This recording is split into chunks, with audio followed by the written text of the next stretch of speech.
Amada iglesia, quiero invitarles a todos a abrir sus Biblias en Éxodo capítulo 2. Éxodo capítulo 2. Vamos a leer en esta mañana y estudiar los versículos del 1 al 10. Éxodo capítulo 2, versículos del 1 al 10. Vamos a esperar que todos estemos ahí para poder leer la palabra del Señor en esta mañana. Éxodo capítulo 2, versículos del 1 al 10. Amén. La palabra del Señor dice así: un varón de la familia de Leví fue y tomó por mujer a una hija de Leví, la que concibió y dio a luz un hijo, y viéndole que era hermoso, le tuvo escondido 3 meses, pero no pudiendo ocultarle más tiempo, tomó una arquilla de juncos y la calafateó con asfalto y brea, y colocó en ella al niño, y lo puso en un carrizal a la orilla del río. Y una hermana suya se puso a lo lejos para ver qué le acontecería.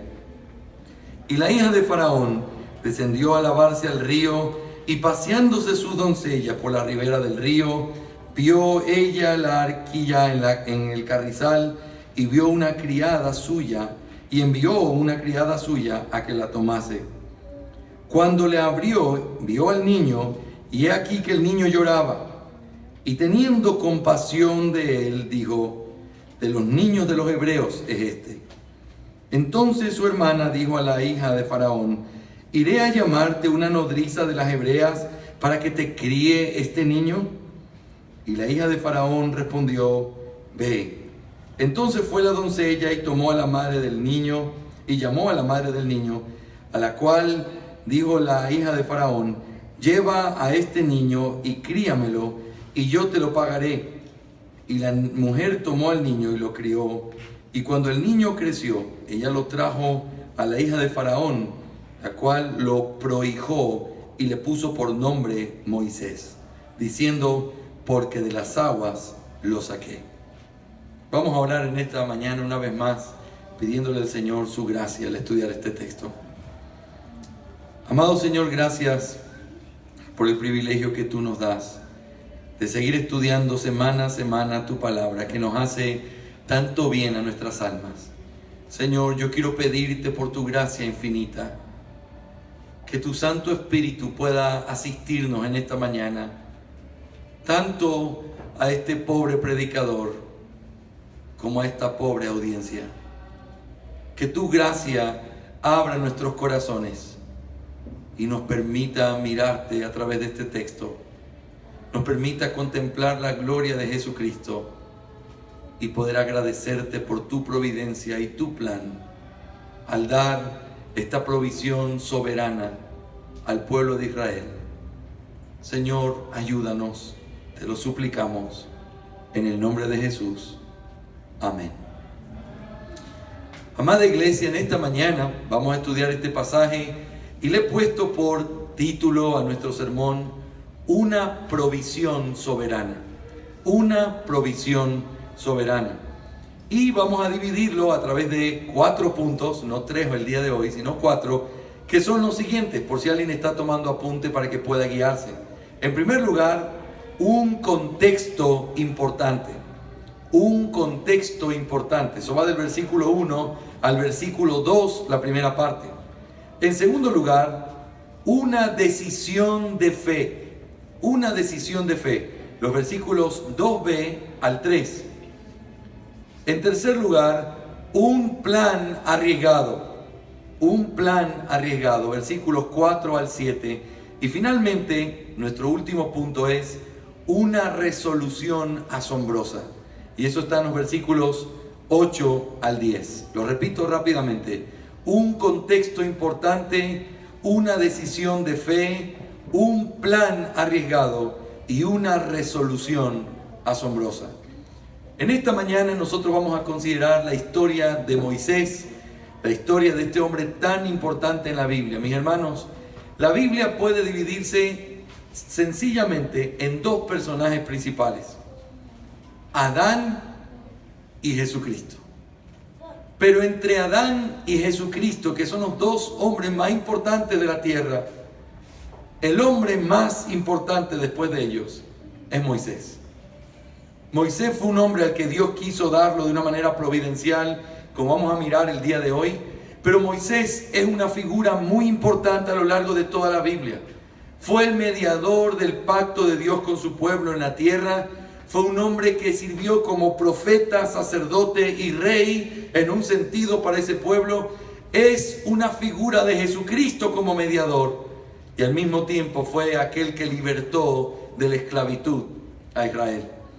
Este personaje es una de esas personajes que nosotros tenemos que invertir tiempo pensando y tomando todo el provecho que podríamos de él. Pero antes de eso, quisiera introducir nuestro sermón de esta mañana de la siguiente manera. Si yo les preguntara a ustedes, ¿cómo nuestra fe se aumenta? Nosotros estamos aquí cada semana, ustedes vienen cada semana a escuchar la palabra. Tenemos la convicción de que nadie necesita otra cosa que su iglesia local para poder crecer y fortalecerse en base a lo que Dios quiere.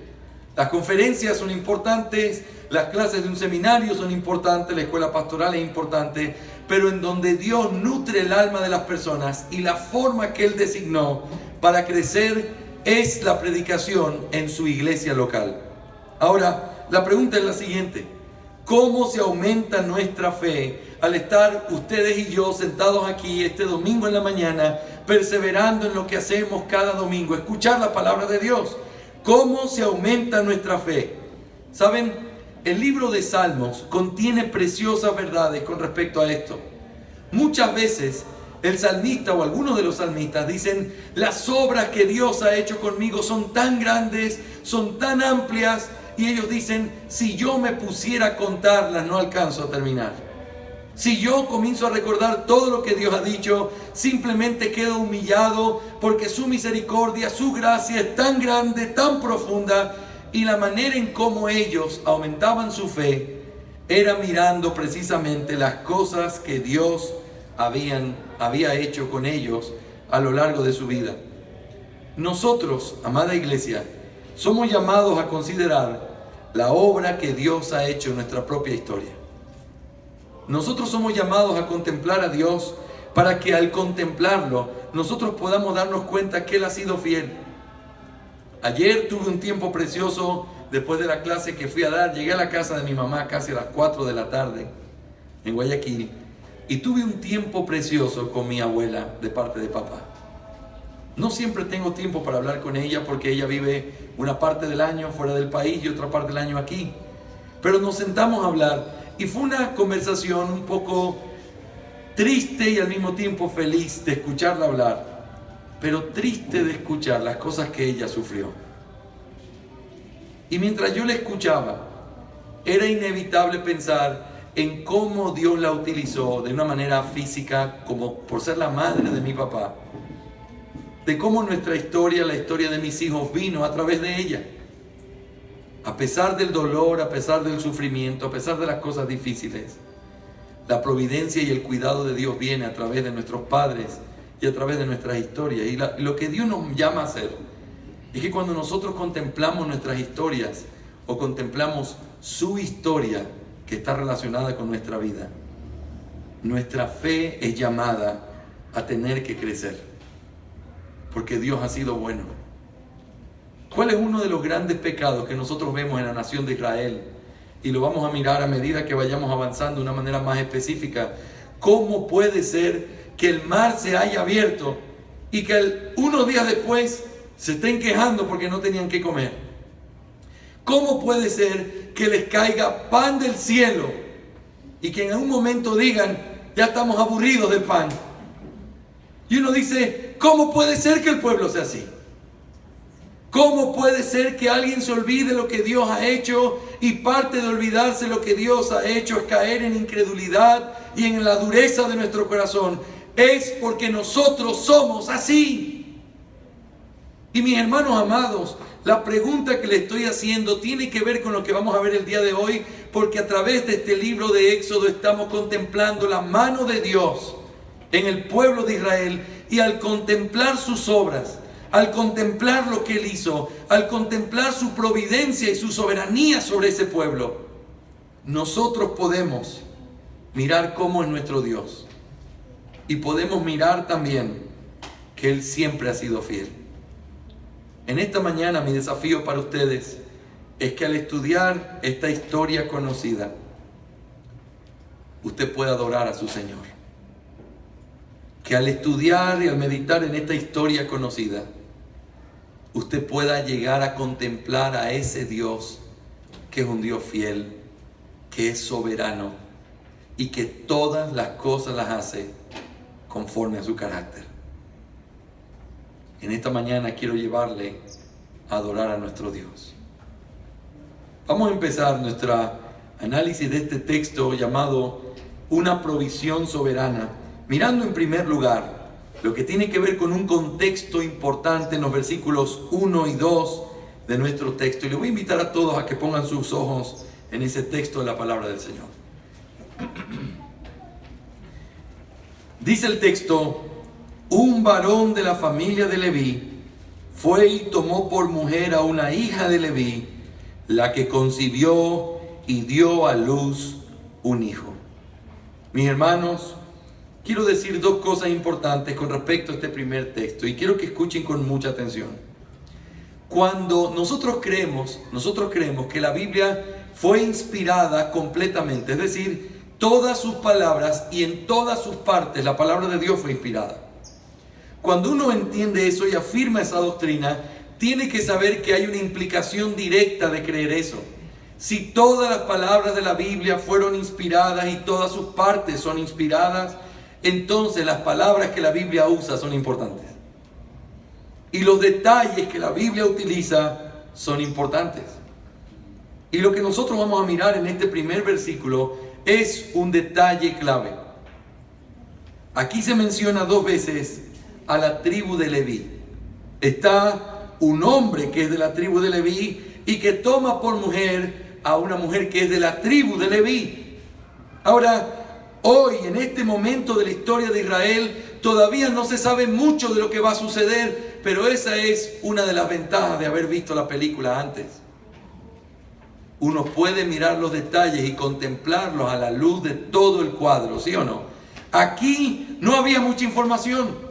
Hay una que otra historia donde se relaciona a Leví, se habla de él, pero no se sabe nada más. El pueblo recién se está estableciendo, recién está creciendo, pero Dios desde el principio, porque Él escribió esta historia, tomó mucho cuidado al poder tomar a Moisés y sacarlo precisamente de esta tribu. Si usted recuerda la historia bíblica, la tribu de Leví fue la tribu que Dios apartó para que se convirtieran en sus siervos. Todos los levitas, o en otras palabras, los descendientes de Leví, fueron tomados y separados por Dios para que ellos se convirtieran en los siervos de la casa de Dios. Lo que eso significaba es que solo ellos podían armar y desarmar el tabernáculo, solo de en medio de ellos salían los que iban a ser sacerdotes e iban a oficiar dentro de la adoración a Dios. Esa era una tribu seleccionada por Dios para dedicarse al servicio de su casa y para la gloria de su nombre. Y Moisés, que por cierto, él fue el siervo de Dios, a través de él vino la ley y a través de él se establecieron todos estos procedimientos con el tabernáculo y con las leyes que Dios le iba a dar a su pueblo. Dios lo tomó de la tribu de Leví. Permítame recordarle algo importante también. Hay un momento de la historia que Dios mediante vamos a llegar ahí después de un tiempo, pero es cuando Moisés baja del monte Sinaí y lo que se encuentra es un cuadro desolador. El pueblo está adorando a un ídolo pagano. Ellos mismos lo construyeron en el desierto, fundiendo el oro que había, y comenzaron a adorarlo. Cuando Moisés baja, su indignación fue tan grande que, como una muestra de que ellos estaban quebrantando el pacto con Dios, estrelló las tablas contra el suelo. Las tablas se rompieron. Sacó su espada y dijo: los que estén a favor de Jehová, tomen su espada y maten a todos los que están haciendo lo incorrecto. ¿Y sabe usted quién fue la tribu que se levantó y respaldó a Moisés? Leví. No era una tarea fácil, porque tuvieron que matar hermanos, amigos, familiares, por ser fieles a Dios. Esta tribu fue seleccionada por Dios solo por gracia para que ellos fueran aquellos encargados de hacer la obra de Dios en medio del pueblo de Israel. Pero hay otro detalle importante en este primer versículo. Cuando uno lee este versículo, pudiera leerlo sin ningún sentido si se olvida el contexto en el que estamos. Nos encontramos en el contexto de un Egipto que aborrece a los extranjeros. Un faraón que se levantó y ya no conocía a José. Un pueblo de Israel que comienza a ser perseguido y que el faraón literalmente les prohíbe tener hijos, porque si nacían los iba a matar. Y en medio de esa historia de persecución y de muerte, recuerden cómo acabamos nuestro sermón la semana anterior, terminó hablando de un terrible edicto dado por el faraón. Como lo de las parteras no funcionó, entonces ahora todos tienen permiso para que si ven a un israelita, a un hebreo, que sea hombre, ustedes tienen derecho de a ese niño tirarlo en el río. Este texto que acabamos de leer se encuentra en ese contexto. Un contexto de muerte, de persecución.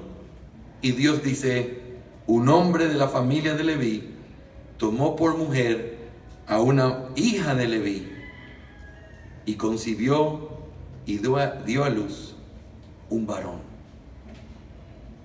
Quisiera hacer una primera reflexión con respecto a la providencia de Dios, su cuidado, su voluntad, al mirar esta primera cosa que encontramos en este contexto importante.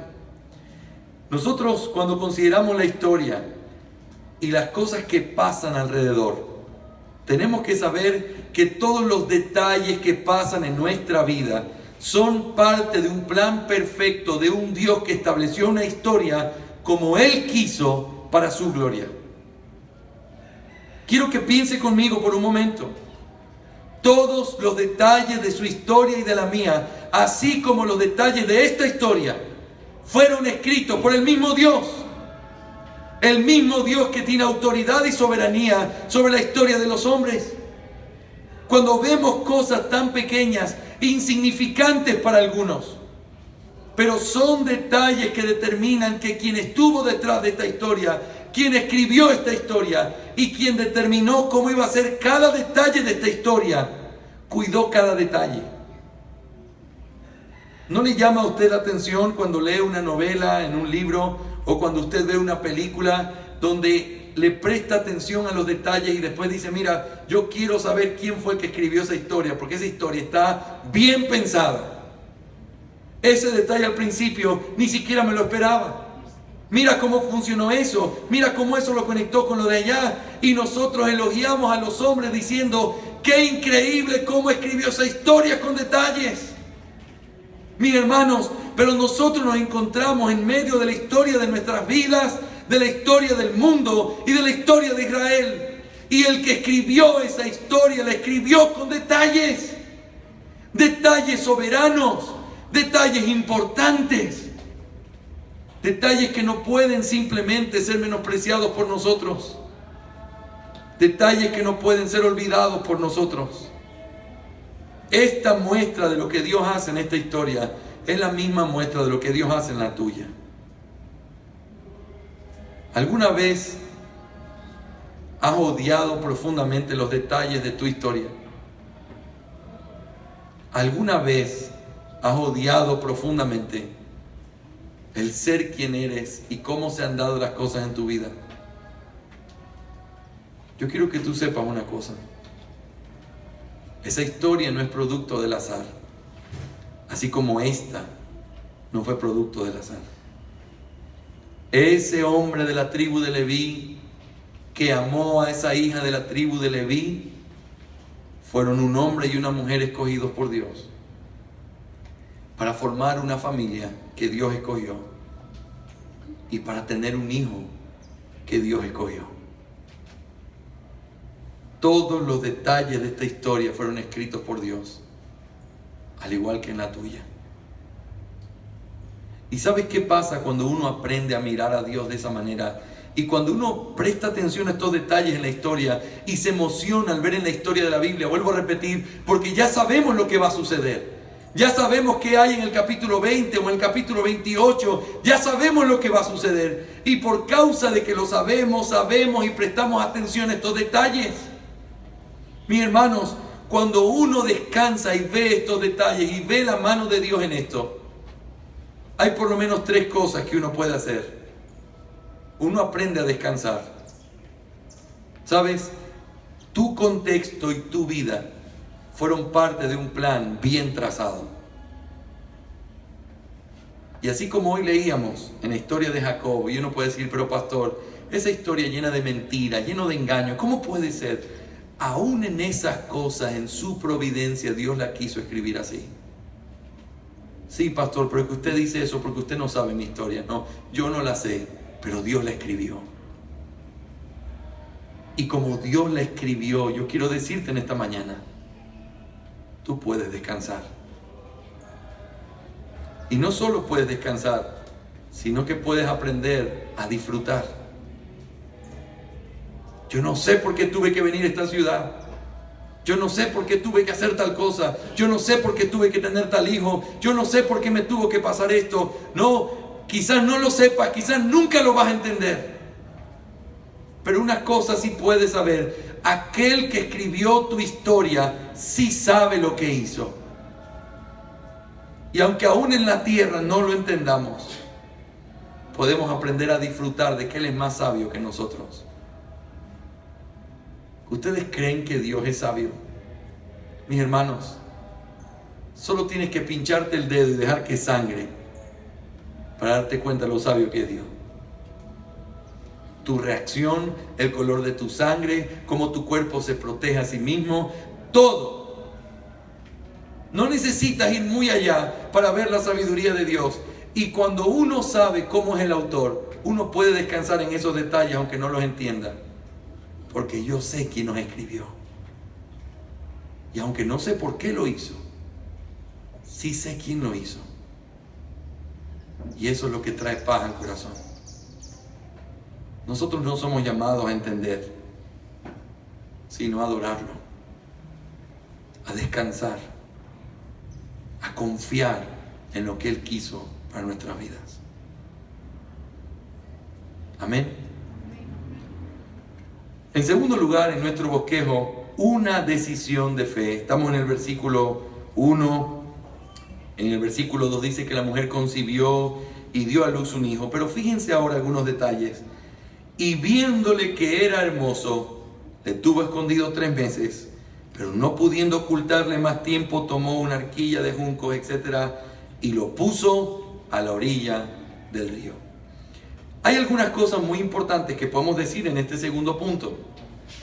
Es interesante la expresión, y vio que era hermoso. Uno puede ser muy superficial a veces al leer la Biblia y decir, claro, Moisés, tú escribiste el Pentateuco, ¿verdad?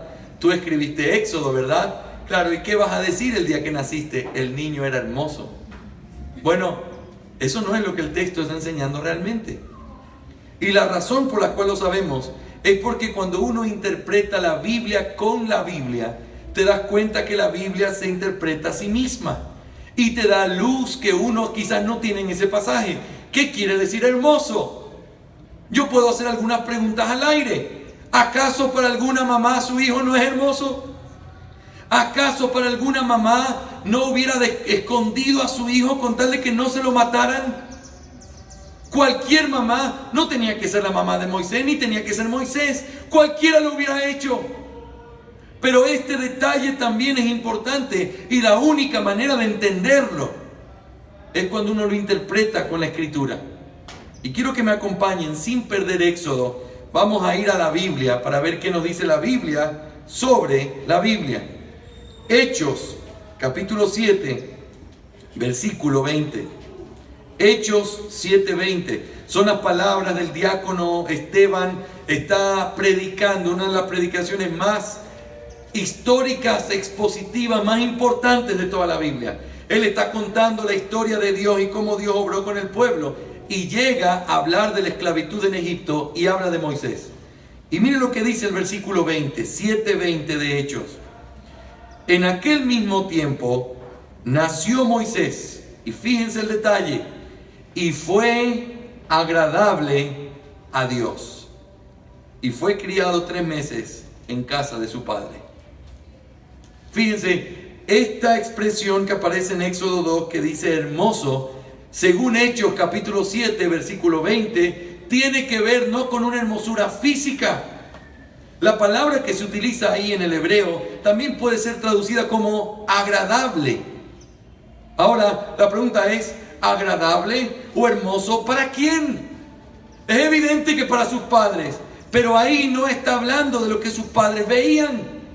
Está hablando de que él era agradable para Dios, de que Dios lo miró, de que Dios lo reservó para un plan. Él era un hombre que fue agradable a los ojos de Dios.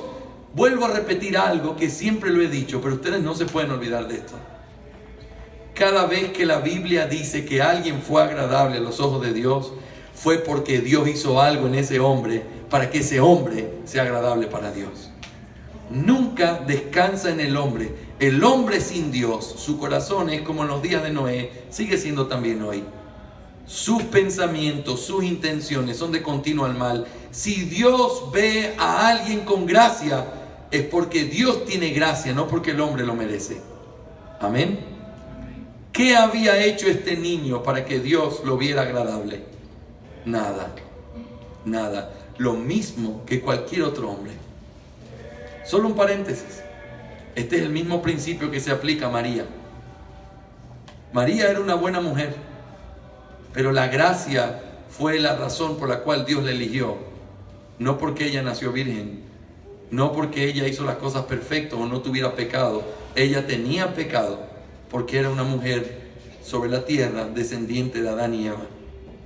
La razón por la cual halló gracia ella, su prima, Abraham, David, siempre tiene que ver con Dios y no con los hombres. Así que este niño halló gracia ante los ojos de Dios. Dios lo quiso usar. Dios lo tomó y lo seleccionó para algo especial. Pero ahora quiero que miren conmigo Hebreos capítulo 11, versículo 23. En el Nuevo Testamento se vuelve a citar la historia de Moisés.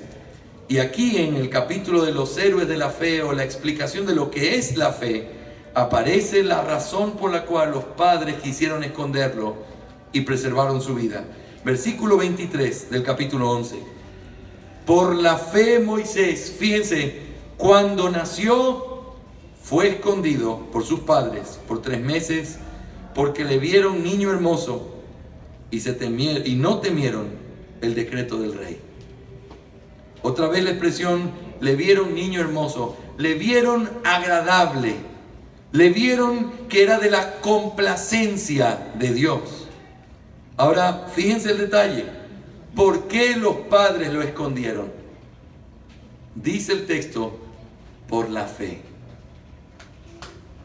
Eso tiene detalles muy importantes que no lo sabemos, pero que podemos llegar a ciertas conclusiones. ¿Cómo sabían ellos que ese niño era agradable a los ojos de Dios de una manera diferente al resto de niños hebreos que nacieron en ese tiempo? Quizás hubo una revelación de parte de Dios a ellos. Quizás Dios se lo dijo en sueños. Quizás. No sabemos qué fue lo que sucedió o cómo fue que ellos lo supieron, pero una cosa sí sabemos. Ellos sabían que ese niño había sido escogido por Dios. Y lo que nos dice Hebreos es que la razón por la cual lo defendieron y lo mantuvieron en su casa, más allá de simplemente un deseo natural que cualquier padre o madre hiciera, el texto de Hebreos dice, por la fe. En otras palabras, eso está conectado con el concepto de lo que Dios había dicho y con lo que ellos creían que Dios había dicho y de la manera en cómo ellos quisieron ser fieles. Mis hermanos, tiene que ver con fe, y por eso es que le puse a este punto una decisión de fe. ¿Por qué lo escondieron en la casa? La respuesta que da Hebreos es por fe. ¿Usted se imagina esconder a un niño de 3 meses en una casa? ¿Cómo lo tapas? ¿Cómo le dices que si grita se puede morir? ¿Cómo le dices que si llora puede venir alguien y matarlo? Porque eso es lo que el rey había dicho. No puedes. Qué fatiga, qué dolor, qué tensión habrán vivido esos padres por esos 3 meses, haciendo todo para proteger a ese niño que fue agradable a los ojos de Dios. Pero luego, por la fe, la mamá toma una decisión. Hace una pequeña arquita. Eso es lo que en el texto hebreo dice. Usa la palabra arca, al igual que cuando habla de Noé. La pone en esa pequeña arca hecha como ella la hizo y se describe en el texto. Lo pone en el río. Deja que venga la corriente, donde se vea la corriente del río, y deja que el niño se vaya. ¿Por qué lo hizo? Por fe. Ahora, esto es para nosotros muy importante considerarlo. Y les pido a todos que escuchen esto con mucho cuidado. Una decisión de fe en nuestras vidas es lo que Dios demanda de nosotros todo el tiempo. Ahora, quiero que me dejen decir 3 cosas claves sobre este tema que acabo de decir. Una decisión de fe es lo que Dios demanda de nosotros todo el tiempo. En primer lugar, hay que tener cuidado cuando nosotros hablamos de una decisión de fe. Lastimosamente, el concepto que está hoy ligado con esto es un concepto centrado en el hombre. Es un concepto en el que se nos dice que depende del hombre, lo que al hombre le haga feliz, lo que el hombre quiere, lo que el hombre desee. Si tú lo quieres, tú puedes pedirlo con fe. Y entonces las decisiones de fe tienen que ver equivocadamente, no con cosas que Dios demanda, sino con lo que los hombres quieren. Y entonces tú ves personas diciendo, yo hice un salto de fe, yo le creí a Dios y invertí el dinero en tal cosa. Yo hice un salto de fe, yo vendí mi carro y compré tal otra cosa, porque hice creyéndole a Dios. Es muy importante tener cuidado cuando uno habla de esa manera, porque puede ser que tú estés tomando el nombre de Dios en vano. Porque si Dios no dijo algo y tú dices que Él lo dijo, tú estás mintiendo usando su nombre. Y me temo lastimosamente que las iglesias evangélicas contemporáneas quebrantan el 3er mandamiento cada domingo al hablar de decisiones de fe y demandar cosas diciendo que Dios les ha prometido algo que Dios no les ha prometido.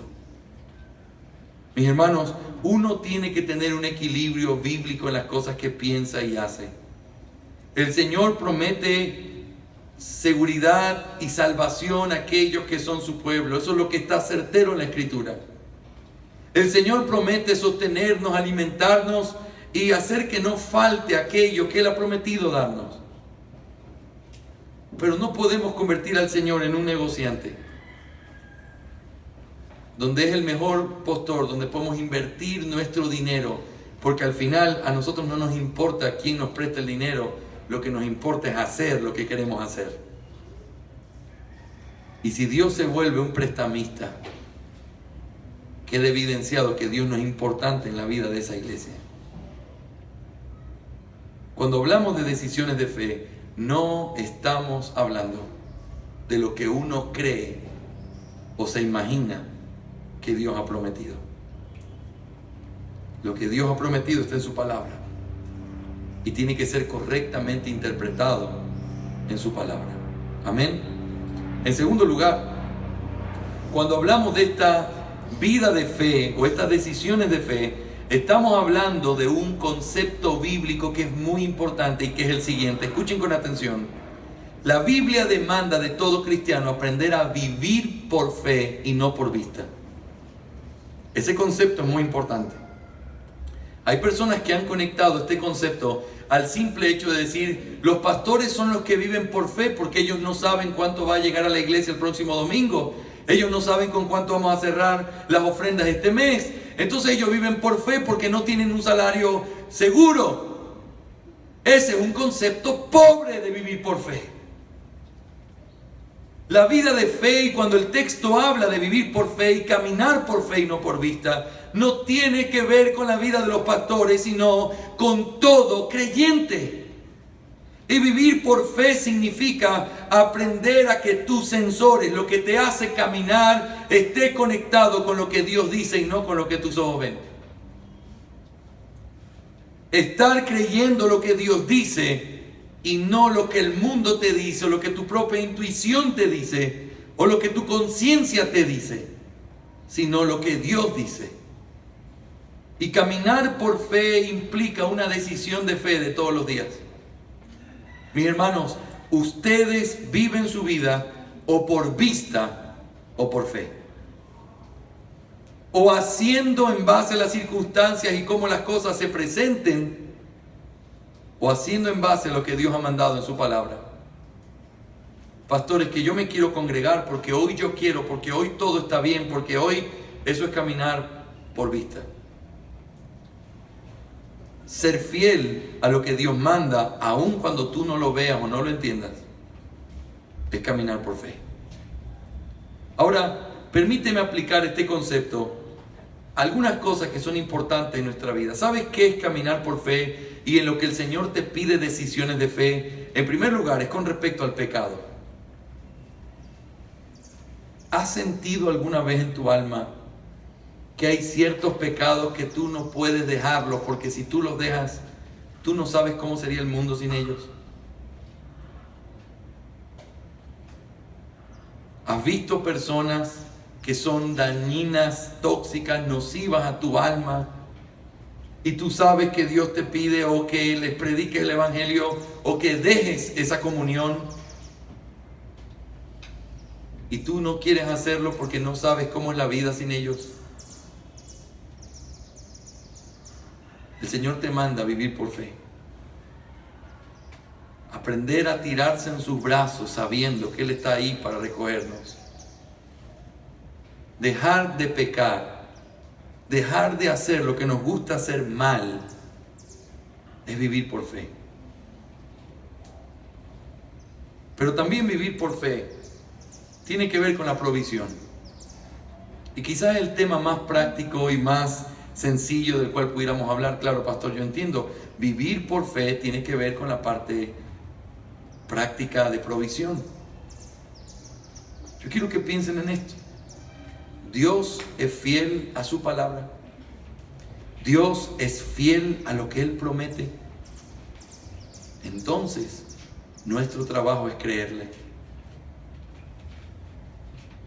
Y si Dios ha dicho que es nuestra responsabilidad vivir para Él, trabajar 6 días y 1 dedicarlo a Él. Vivir por fe significa hacer todo lo que yo tenga que hacer, mostrando que yo creo lo que Él dice. Si tus decisiones cambian cuando las circunstancias cambian, si tus decisiones cambian dependiendo si tenemos o no el dinero hoy en el bolsillo, eso se llama vivir por vista. Pero si tus convicciones están firmes, porque lo que Dios dice, tú quieres obedecerlo, eso es vivir por fe. A veces nuestros ojos y nuestra razón le dicen algo a nuestra conciencia que la perturba. Pero la palabra debe darnos el descanso que necesitamos, sin importar lo que vemos. Lo que dice Dios es verdad.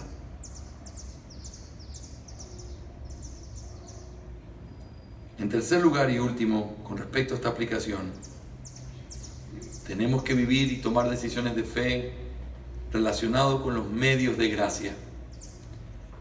2 cosas que vienen a mi mente. En primer lugar, ¿alguna vez te has desanimado mientras crías a tus hijos? ¿Has comenzado a sentir que no hay esperanza? ¿Que las cosas nunca van a cambiar? ¿Has comenzado a sentir realmente desánimo porque sientes que en vez de que las cosas sean mejores, son peores? Bueno, la Biblia nos dice que nosotros tenemos que seguir sembrando y que Dios en su tiempo va a dar el fruto. Y tengo que creer lo que Dios dice. aunque hoy el panorama sea desalentador. A veces como padre da ganas de ponerse a llorar. Y aunque tienes muchas respuestas teológicamente, en la práctica hay muchas cosas que uno no sabe cómo responder. ¿Sabes qué es lo que Dios nos llama a hacer? Hacer una decisión de fe. Pero ¿qué tal con respecto a tu crecimiento?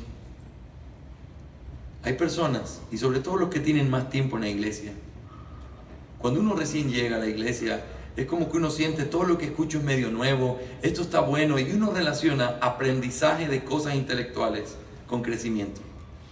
Y entonces uno llegaría a pensar que el único crecimiento que uno recibe es cuando uno aprende cosas nuevas. Eso no es lo que la Biblia enseña. Tu crecimiento no está conectado con tener que escuchar cosas nuevas todos los días, porque eso podría ser un pecado también. Un deseo de conocimiento y no un deseo de conocer a Dios. ¿Sabes qué pasa? Que el crecimiento de un cristiano está basado en los medios de gracia que Dios le dio a su iglesia. Todo lo que tú necesitas para crecer es ser fiel al Señor en tu iglesia. Congregarte, aplicar lo que escuchas y seguir perseverando a través del paso del tiempo. Tú no necesitas otro país, no necesitas otro pastor, no necesitas otra iglesia, necesitas otra actitud. Y necesitas creer lo que Dios dice en su palabra. Esos son los principios en los cuales Dios nos llama a vivir una vida de fe. Mis hermanos, en tercer lugar en esta mañana, rápidamente también, un plan arriesgado que está del versículo 4 al versículo 7. Hay detalles importantes que aparecen aquí. En primer lugar aparece que había una hermana que Moisés tenía. Y luego sabemos por la revelación bíblica que se trataba de Miriam. Miriam era la hermana de Moisés. Y Dios la usó aquí de una manera providencial. Y luego Dios también la usó como una de las líderes en el pueblo de Israel. También vemos nosotros aquí que hay algo interesante con respecto a la forma en cómo lo hicieron. Aquí hubo fe por lo siguiente. Lo que se tenía miedo era que los egipcios descubrieran que había un hijo varón, ¿sí o no? Porque si lo descubrían lo podían matar. Pero la mamá de Moisés y la hermana de Moisés lo ponen en esa arca de una manera tan paradójica. En la herramienta de muerte con la que mataban a los niños, lo suben a Moisés ahí y lo mandan a hacer exactamente lo que no se tenía que hacer. Lo descubrieron. Y entonces ella está ahí mirando y contemplando qué es lo que pasaría con su hermanito. Cuando llega y el niño comienza a llorar, dice que manda a una doncella a traerlo. Cuando lo abren, ve que es uno de los hijos de los hebreos. La pregunta que nos hacemos es, ¿cómo se dio cuenta? Es difícil cuando son niños identificar las diferencias, ¿sí o no? Pero bueno, puede hacer tres razones. Su ropa, eso era una manta. Cuando vimos la película Los 10 Mandamientos, si usted la vio en la película antigua, él tenía una manta que la tenía hasta que era grande, una manta en la que vino envuelto. Bueno, pudo haber sido una manta. También, quizás, ciertos rasgos de su parte física. Ese no es como nosotros. O también, el hecho de que esté en el río. ¿Qué hace un niño en el río? Ese seguro no es hijo de un egipcio. Porque si es un niño pequeño de 3 meses, debe estar en su casa siendo cuidado por sus padres. Si está en el río, seguro no es de nuestro pueblo. Y entonces ella reconoce que es de los hebreos. Ahora, es muy precioso, mis hermanos, el versículo 6. Noten lo que dice. Y cuando la abrió, vio al niño, y aquí que el niño lloraba. Y teniendo compasión de él. Qué cosa tan extraordinaria. Dios puso compasión en el corazón del enemigo para proteger la vida de Moisés. Eso salió porque ella no era muy mala, sino que era más o menos buena y por eso quiso amarlo. Eso salió porque ella no tenía hijos y nunca había estado casada y entonces siempre quiso tener un hijo y de pronto le apareció un hijo en el río y por eso lo aceptó. No, la compasión es producto de la obra de Dios en el corazón de los hombres. Es gracia común. El compadecerte de alguien, aún un hombre sin Dios, puede compadecerse de los demás. Y la razón es esta: la gracia que Dios ha puesto en el corazón de todos los hombres. Esta mujer se compadeció y le perdonó la vida a este niño. Hay algunas cosas que quisiera decir, casi concluyendo en esta mañana, aplicando este principio con respecto a la providencia de Dios. Escuchen esto. Dios utiliza en su providencia todo para nuestro bien. Hace unos años atrás salió una película muy interesante. No puedo recomendarla completamente ni decir que estamos de acuerdo con eso, pero una película muy interesante. Esta película se llamaba, creo, Un milagro del cielo o Un milagro sin igual o una cosa así. Es una película muy bonita. No creemos la parte de que ella se fue al cielo y vio el cielo, etc. Pero hay algo interesante en esa película que es muy precioso. Cuando después ellos recapitulan la vida de lo que pasó, cuando estaban sentados en el restaurante y vino una señora y justo la señora dijo que ella tenía libre ese día y después se fueron a tal lugar y no era eso, sino que el doctor a propósito había hecho eso. Cuando uno comienza a mirar la historia, cuando tú la ves en primer lugar, la historia se ve como tantas coincidencias. Justo llegan a un restaurante donde la chica que los estaba atendiendo tenía el día libre. Luego llegaron a un hospital donde el doctor justo tenía una cita y entonces se comienzan a conectar muchas coincidencias.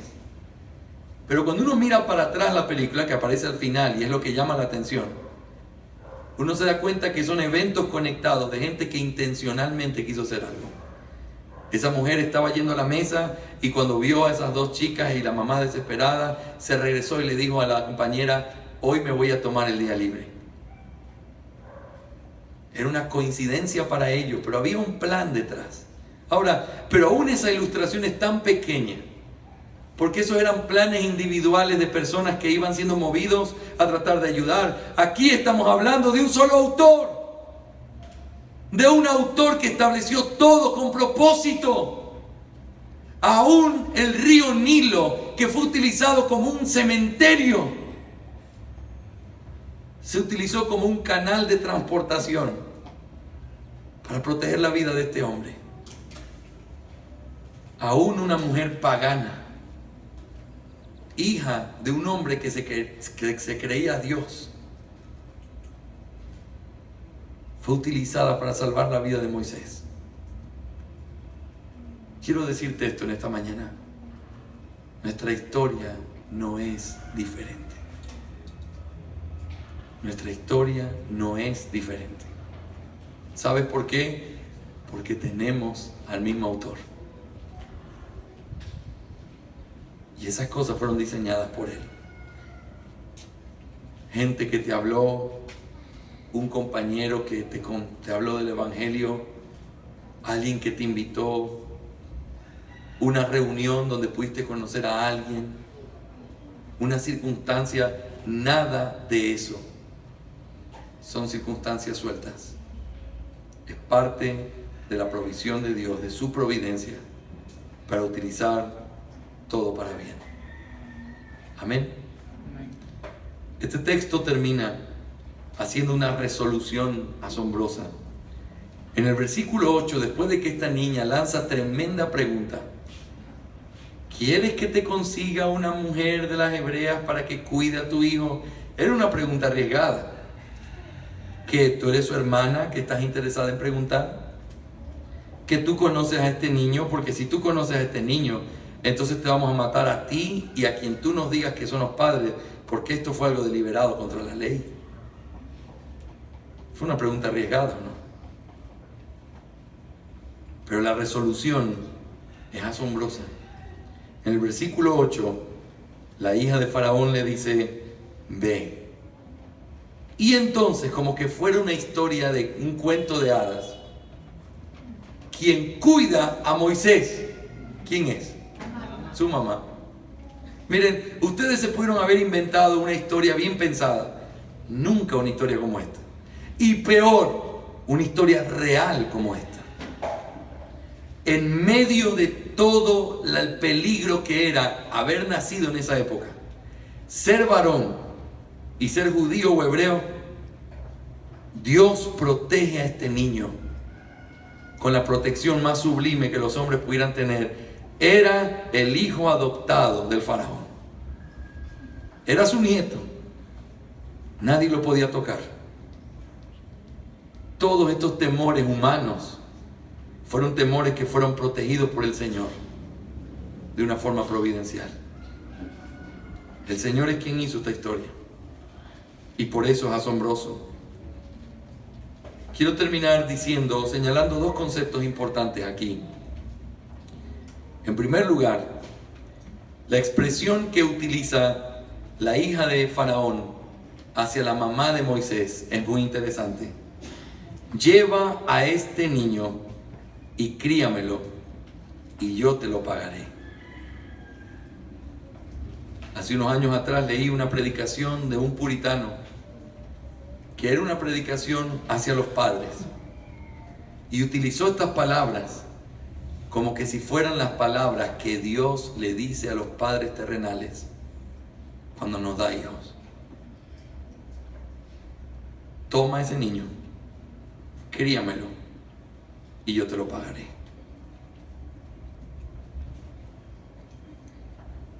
Nosotros somos responsables porque estamos cuidando algo que no es nuestro por naturaleza.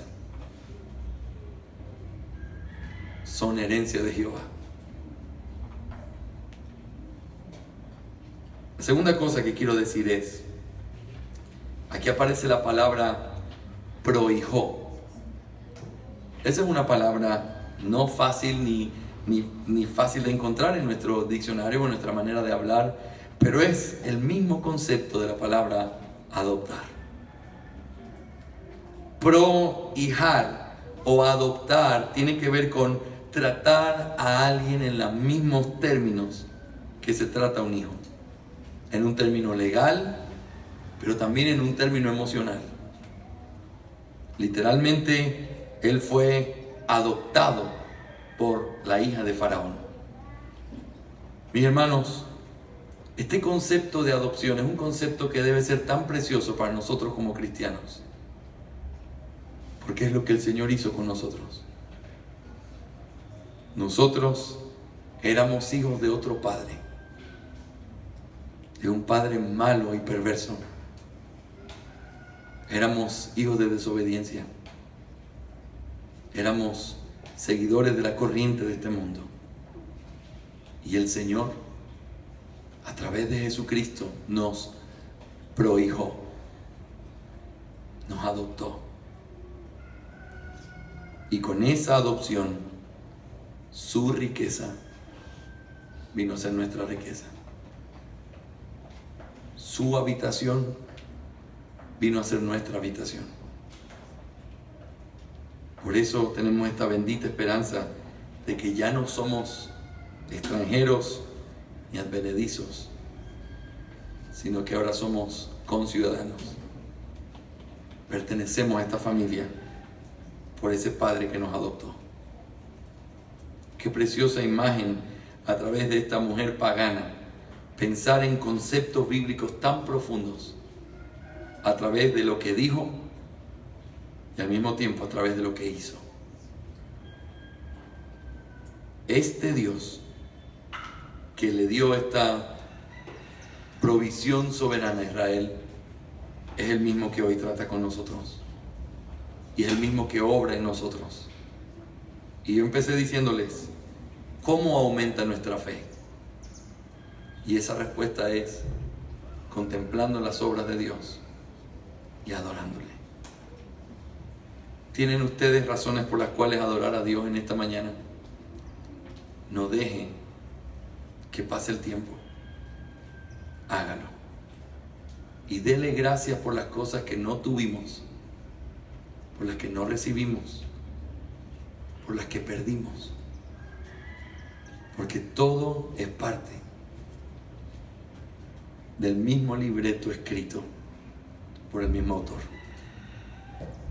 Y aunque no podamos entender en esta tierra por qué, sí podemos descansar en el carácter de aquel que lo escribió. Amén. Amén. Vamos a orar en esta mañana.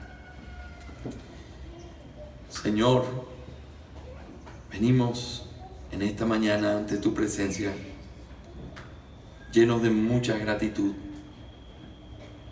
por lo que tú has hecho en nosotros. Señor, de la misma manera que tú en tu historia de redención diste como provisión a Moisés como el libertador de tu pueblo, sacándolo de Egipto. Y podemos contemplar eso en la historia de la redención y agradecerte por la vida de él. También queremos, Señor, al analizar su vida y al analizar tus obras, darte gracias por lo que tú has hecho en nuestras vidas. Hay tantas cosas que no entendemos, Señor, pero te damos gracias porque sabemos quién eres y que todo lo que haces es para bien. Señor, te pido que por tu gran providencia y amor para con nosotros, tú nos capacites y nos permitas seguirte conociendo más y más. Te pedimos todo esto en el nombre de Jesús. Amén y amén. Amén. Le damos gracias al Señor por su bendita palabra. Amén, iglesia. Antes